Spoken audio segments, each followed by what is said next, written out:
আমরা কয়জন মিলে গিয়েছিলাম আম গাছের তাল পাড়তে, আর সেখানে গিয়ে আমাদের সাথে যা যা হলো চলো তোমাদেরকেও বলি। গাইজ একটু দুপুরের দিকে ছেনি হাতুড়ি আর একটা দড়ি নিয়ে যাচ্ছি লোকের কাছে তাল পাড়তে। তবে যদি একবার আমাদের ধরতে পারে তাহলে আমাদের ওই দড়ি আর ওই তাল দিয়েই কেলাবে। আর যাওয়ার পথে দেখলাম এই গাছে অনেক তাল হয়ে আছে, কিন্তু এই গাছ থেকে পারলে গাছ বিক্রি করলে যে টাকাটা হবে সেই টাকাটা দিয়ে লোক ভাড়া করে আমাদের খেলাবে। হ্যাঁ, তাই ওখান থেকে এসেছি আমরা এই গাছে। আর আমার সাথে যে কটা এসেছে সব কটা গরু, সারা শুধু ভ্যা ভ্যা করতে পারে, কেউ গাছে উঠতে পারে না।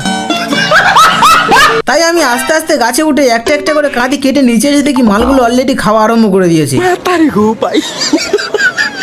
গাইস এরা যা আরম্ভ করেছে, দেরি করলে আমার ভাগ্যে আর জুড়বে না। ভিডিও পরে করবো, আগে খেয়ে নিই।